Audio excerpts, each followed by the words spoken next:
So we continue.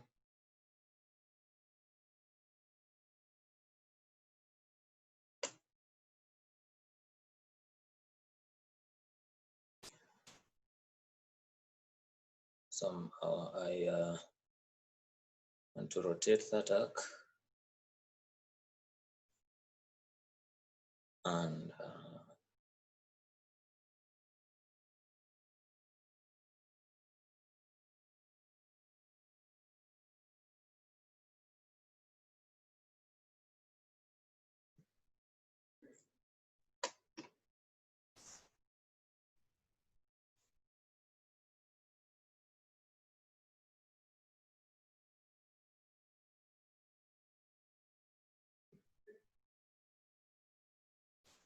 all right. Okay, then we're going to have a similar arc to show other kinds of messages.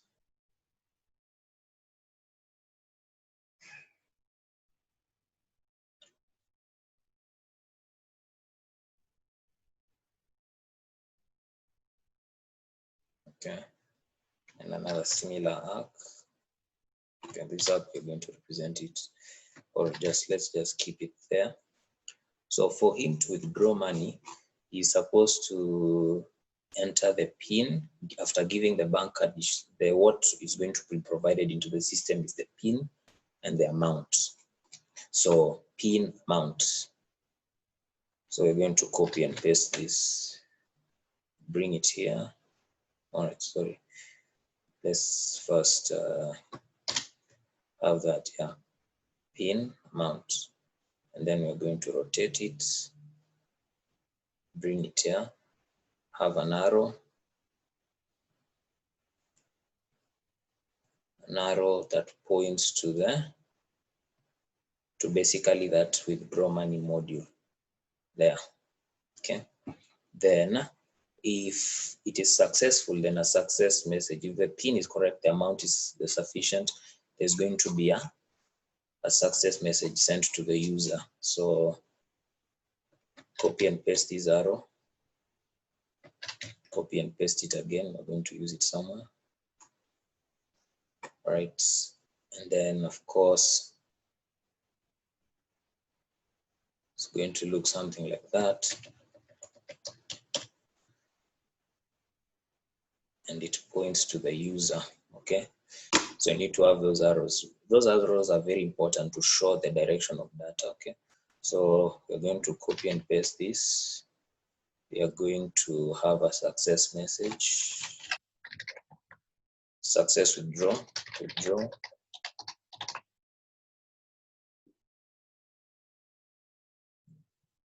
bring it here,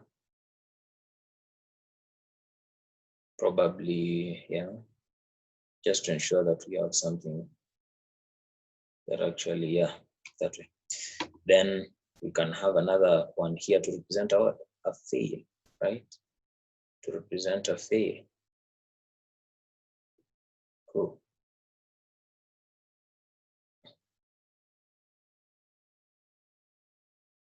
To represent a fail. So a fail message to the user. Just want to copy and paste these ones so that they can come in handy when we want to use them. Okay. Okay. I'm going to have this. This is a fail message, right? So a fail message to the user saying what? Saying a fail message to the user saying a fail message, otherwise a fail message. So fail message has a fail message if the PIN is not correct and the amount is not sufficient. Okay, so we're just going to edit this, fail withdraw,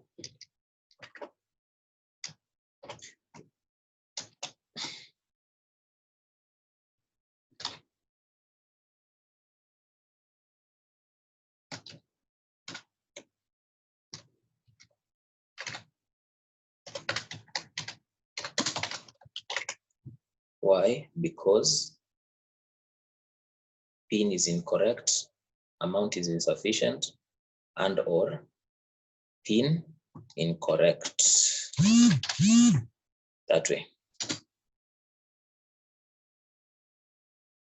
And of course, we rotate it, bring it here. Okay. All right.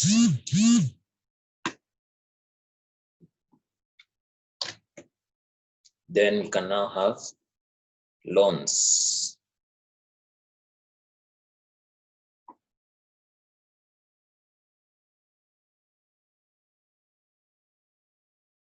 So if you want to borrow a loan, you are going to provide what details?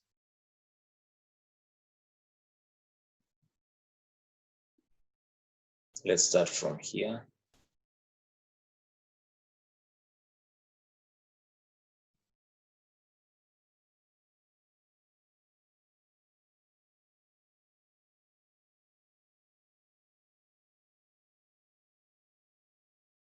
If you want to borrow a loan, you provide what details?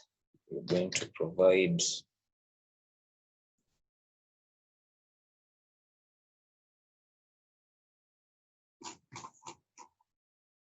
user enters a type of loan and amount and banking PIN. So I'm going to copy and paste this, bring it here. So he enters what? Type of loan. Just call it loan type. Amount, banking PIN. Those are the details he provides. We rotate that.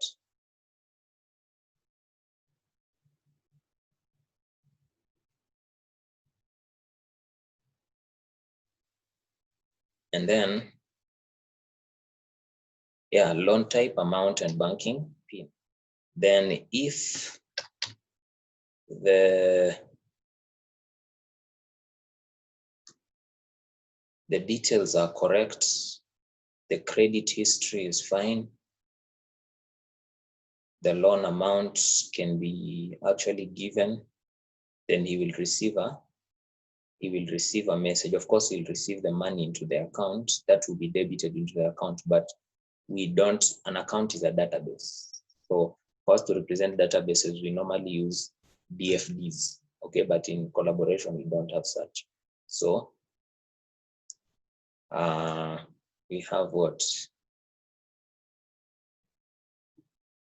We have this. So he will receive money into the account and a success message. So what we are going to represent is a success message, whatever is directly related to the what? Directly related to the system itself, to the user and the modules of the system. Okay. So, oops, sorry, it's going to be this way. Should point this way.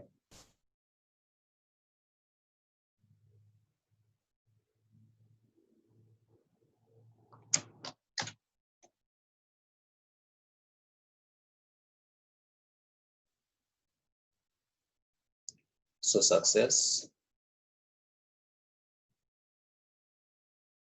So copy, paste that. Success what? Success loan granted.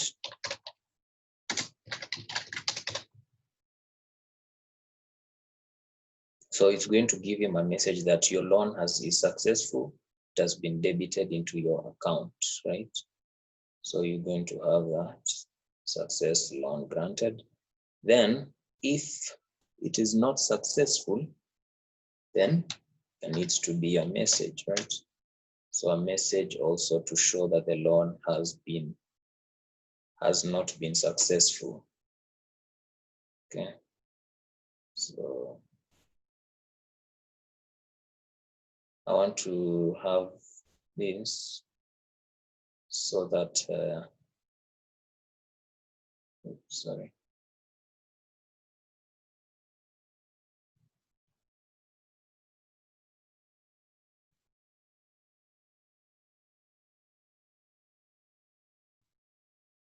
Okay, yeah. that way. And of course, an arrow. Sorry. Bring the arrow there. So this is a fail. I think we need to move this down. Yeah. And this is a fail. So copy paste that. So we're just going to amount. So what will cause him not to be granted the loan? Yeah, what will cause him not to be granted the loan? So loan history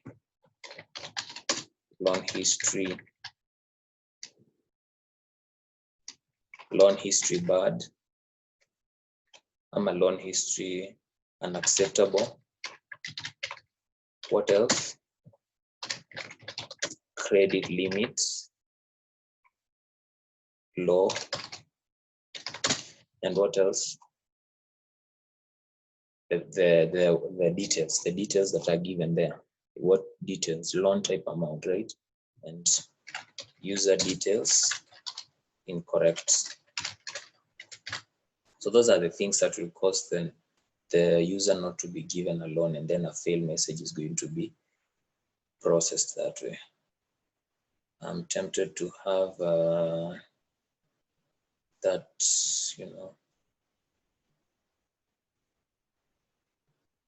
okay. Let me have that. So yes, there we go. So that is our collaboration diagram. That is our collaboration diagram. Trying to minimize, to zoom out, zoom in, to zoom out, so that you can actually see it. Right, so that is basically our collaboration diagram, okay? So that is what you are supposed to be drawing. And you're told to draw, a collaboration diagram for a particular system, okay? That is our collaboration diagram. All right. Any question up to that point before I go to the next point?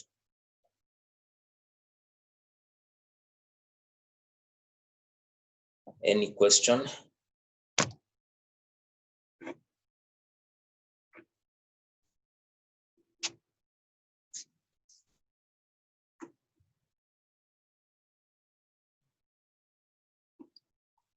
Any question?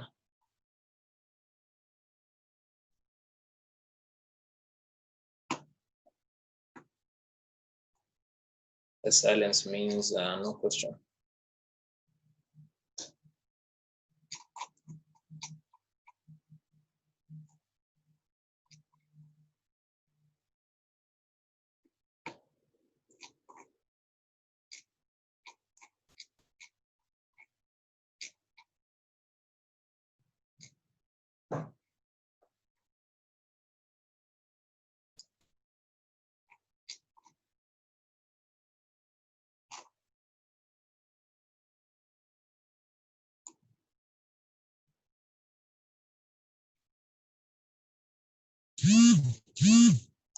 Okay.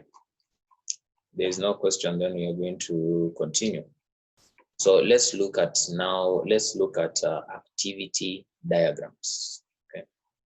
Let's look at activity diagrams.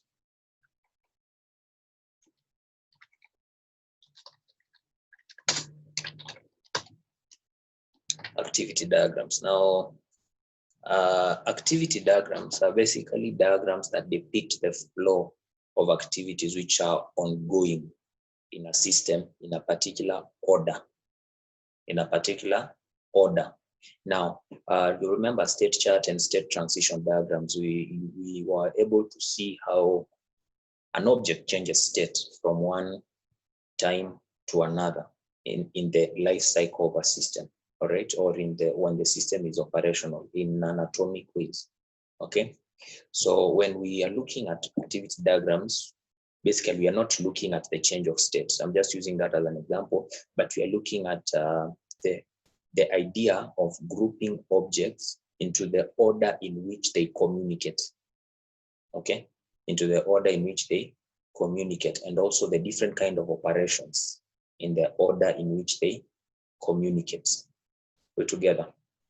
Now, I want to have a particular question, and then we have that question is going to guide us on how to draw activity diagrams. Okay. Now, I'm going to have a question that says as follows.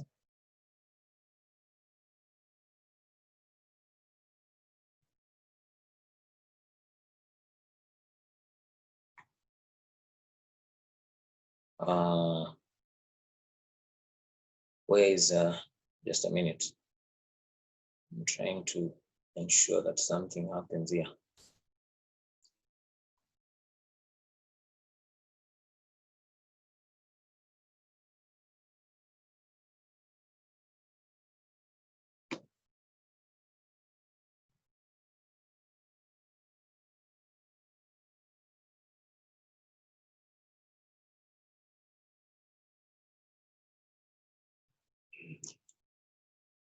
Okay, so I'm going to have basically a question that says as follows. Okay, hope you can see what I'm able to type.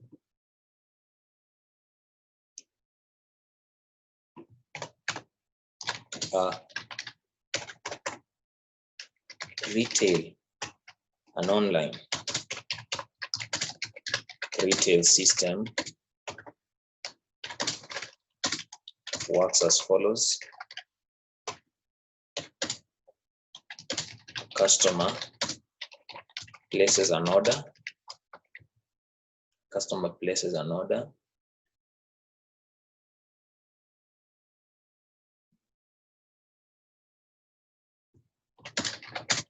The salesperson processes the order. The salesperson processes the order.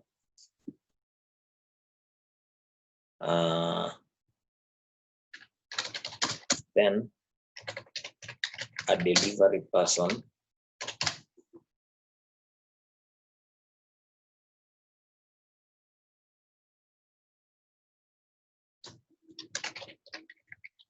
delivers the order.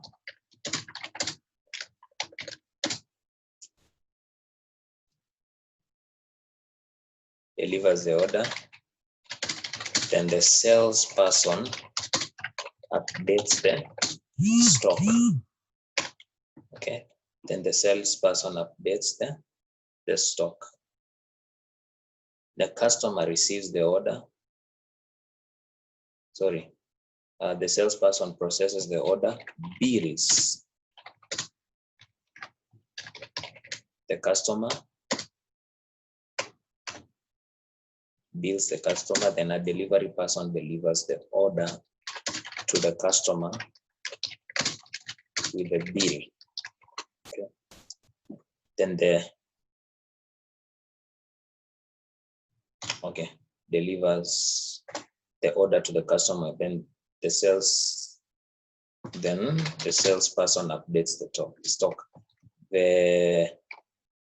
So the customer receives the order. The customer receives the order.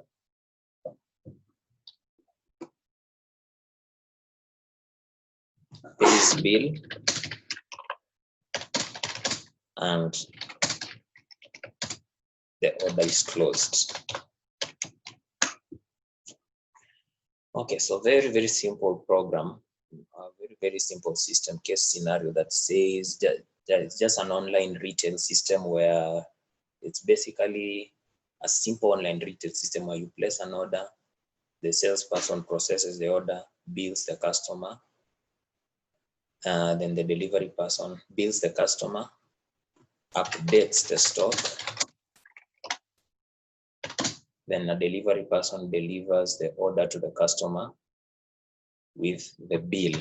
Okay, the customer receives the order, pays bill, and order is closed. Now, what are the particular things that you want to look at in activity diagrams? The first thing you want to look at is, or you want to find out, what are the objects that are interacting and what are the activities. Okay, hence activity diagrams. They are called activity diagrams because there are sets of activities that need to be considered. Okay, so what are the objects? The objects here are basically the physical or abstract entities that interact.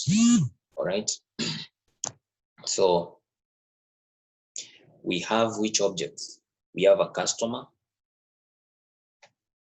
It appears that in this we only have physical objects. Customer, we have a salesperson, and we have a delivery person.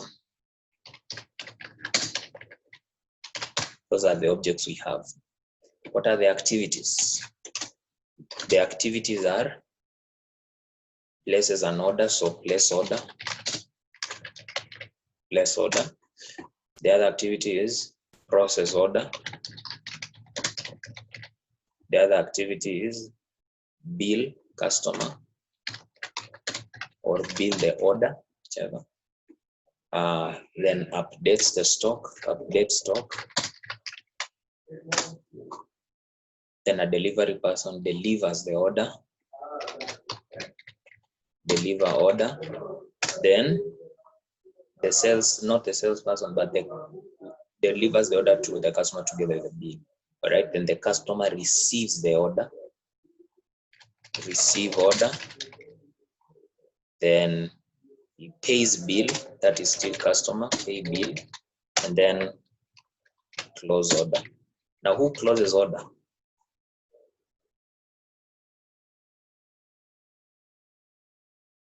It is the story. In fact, this should be the following: bills the customer, then just let me delete that. Then a delivery person delivers the order, the customer receives the order, pays bill, the salesperson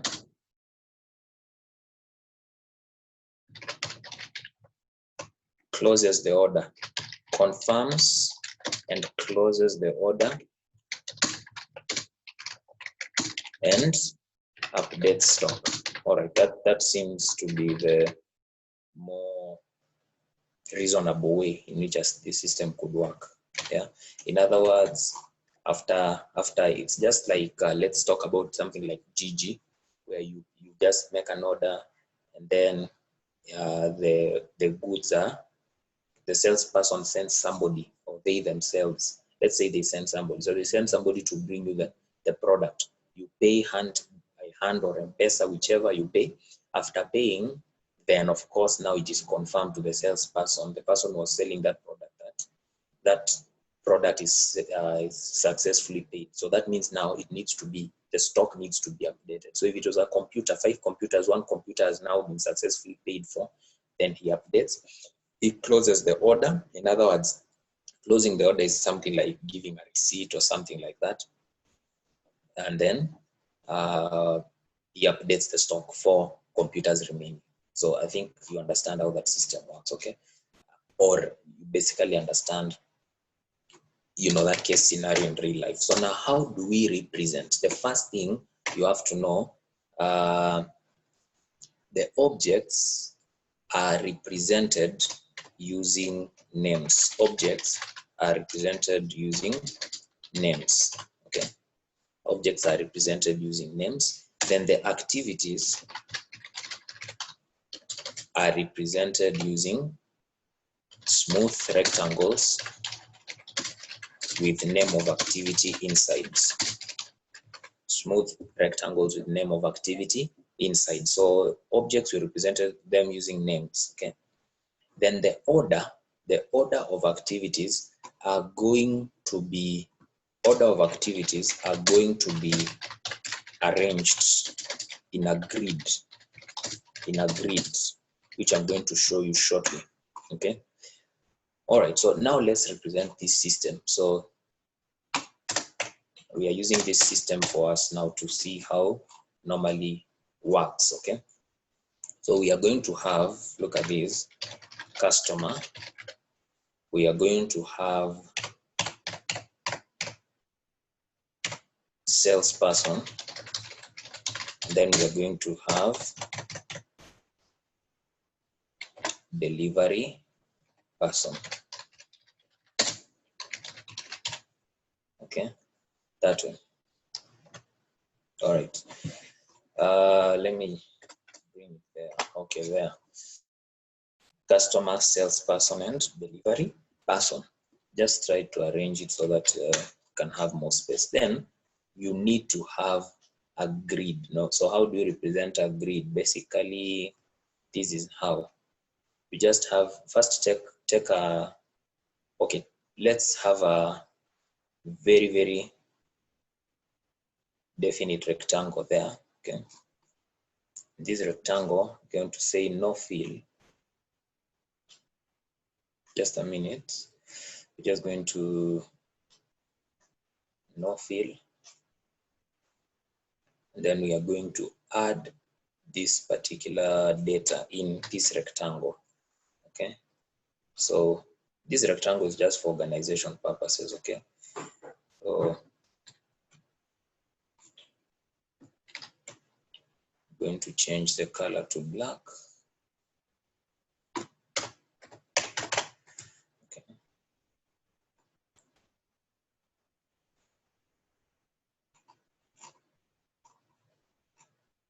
Or I think this one is not doing the work that I want. Let me work without those. Okay, let me just leave that out. I'll have a, now look at this. I'll have a separator. Just what we were saying, you have to arrange them in a grid. Okay.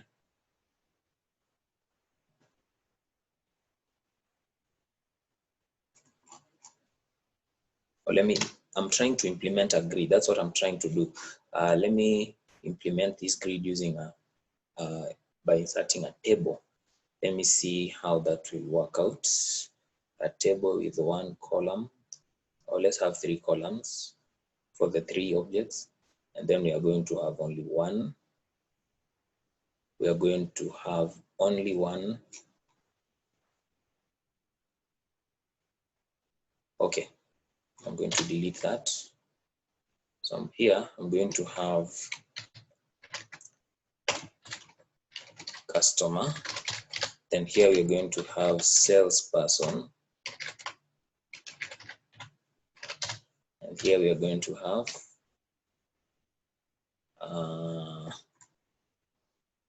just a minute.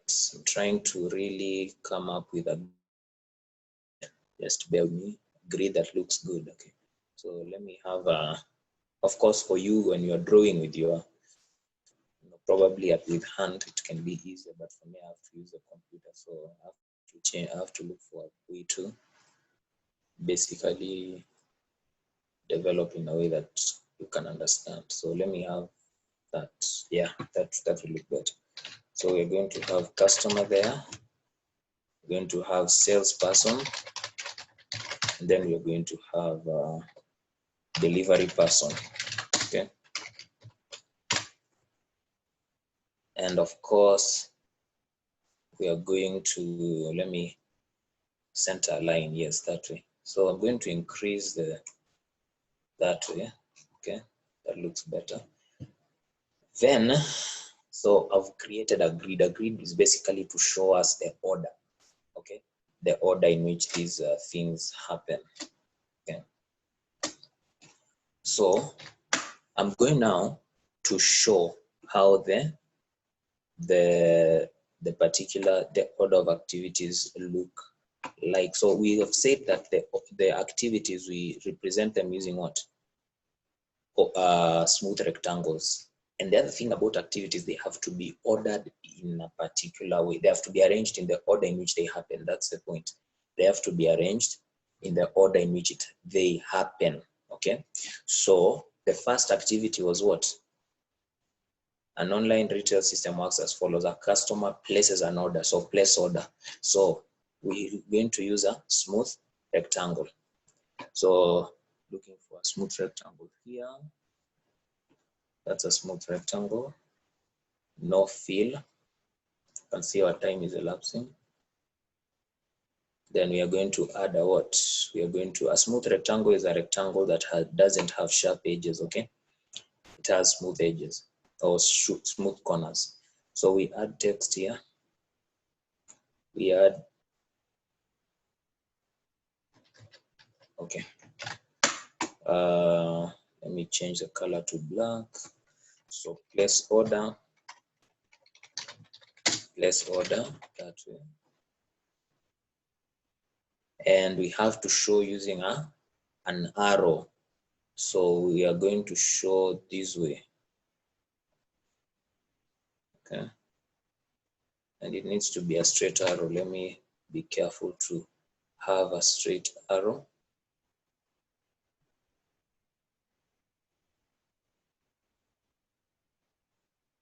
Is that arrow straight? I hope so. Okay, the customer places order. The arrow is just to show that it's a customer doing that activity. Okay. Then when the customer places an order, what should happen? A customer places an order, the salesperson processes the order. Now we need to have a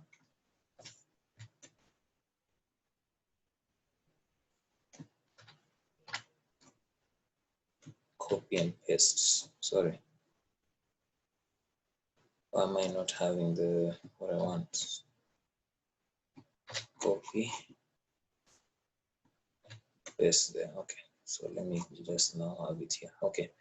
So places an order, and then the salesperson does what? Processes order. I wish I had not deleted that, but it's okay. Process order.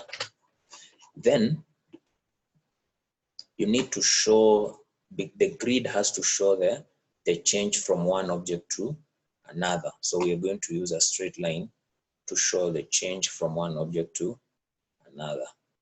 We're going to have a straight line like that. Is this a straight line? Let's see. Let's just say that's a straight line. So it's not a straight line. It's a straight line. Okay, that's a straight line, yes. So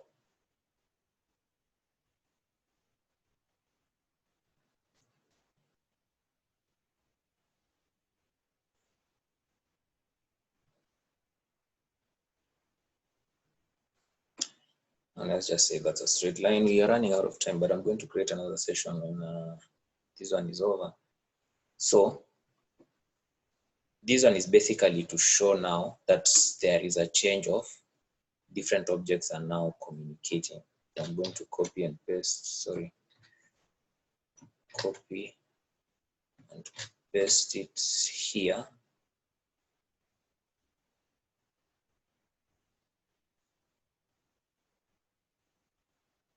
Then I'm going to copy and paste here.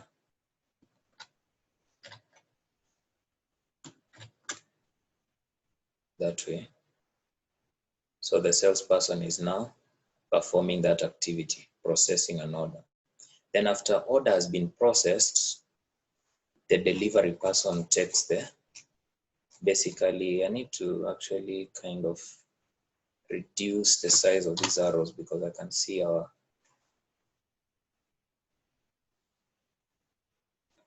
arrows becoming very long, and it's not going to be to benefit us a lot. So let me have that. Let me delete this. Let me also delete this. Let me copy and paste this.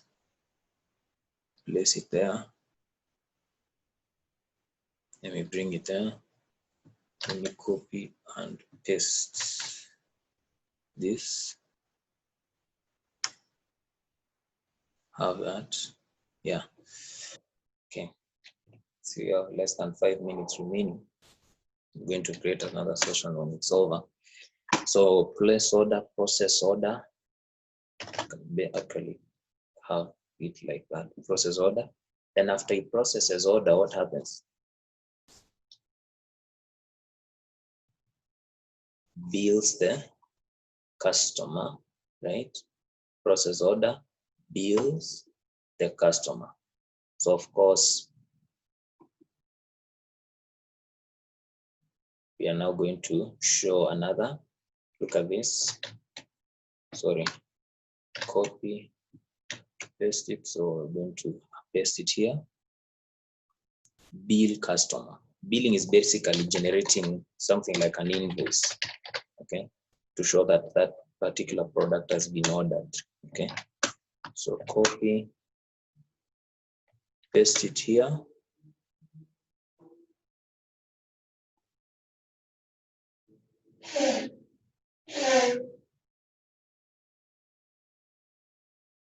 Bill the customer. After he bills the customer, what happens? The delivery guy has to do something.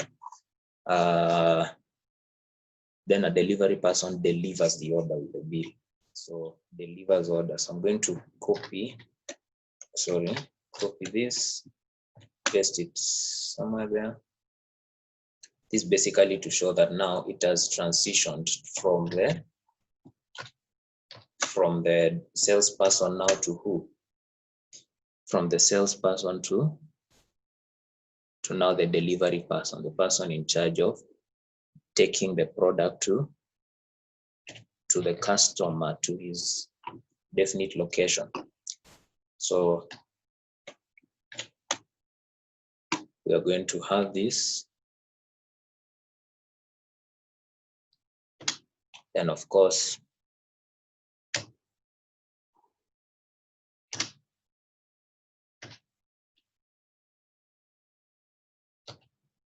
okay, and we're going to copy and paste this, delivers order. So the person delivering the order is the delivery person. You see now how we have now gone to this particular section. So deliver the order. After he delivers the order, the customer receives the order. Okay, so now see what will happen here.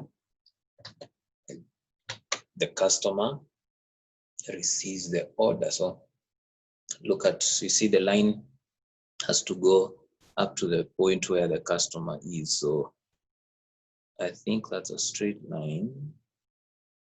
I assume that's a straight line. Then I'm going to copy and paste this to show that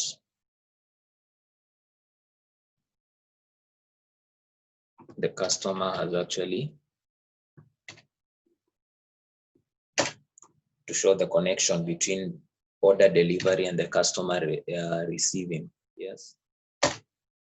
All right, so the customer receives the order. So I'm going to copy and paste this arrow. Customer receives the order. It's going to copy, paste. Let's see, we have less than 1 minute remaining.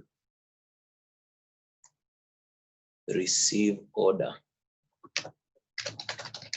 Can you see how these things are following each other? You see the order of the activities is what is important. Okay.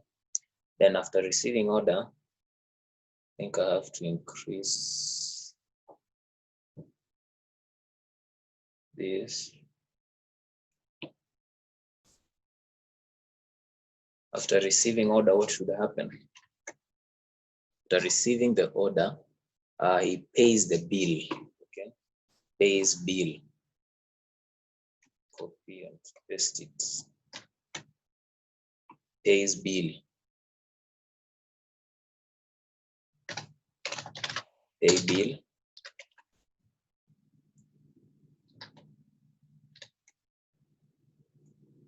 So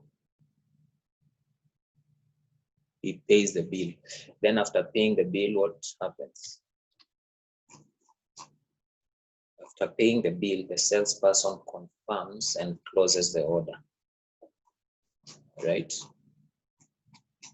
The salesperson now, it is now the salesperson. So the salesperson now confirms and closes the order. Confirming is just confirming that that particular product has been paid for. Okay.